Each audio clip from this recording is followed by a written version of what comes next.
How to fix Wizz app not working.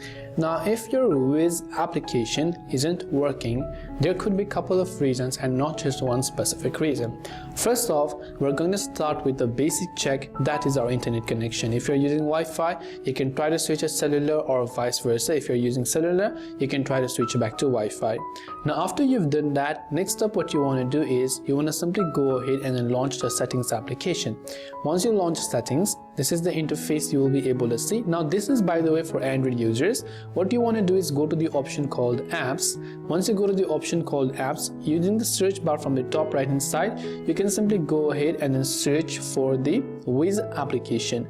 Now, if you're using iPhone, by the way, let me tell you, you might want to offload or uninstall and reinstall the app. For Android users, once you're inside the app info page, you want to go to the option that says storage, and from here you want to clear the cache files and clear the data. By the way, that will reset the app, so it might also log you out of your account.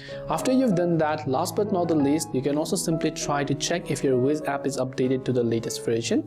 You can go to your Play Store or App Store, check if it has an update, and if it does, then make sure to update the app to the latest version. Once you follow all of these steps, Wizz app should definitely work on your device. Now, I hope the video helped you out. If you have got any further questions, feel free to also leave them down in the comment section below. As always, thanks for watching till the very end of this tutorial, and see you soon in our next video.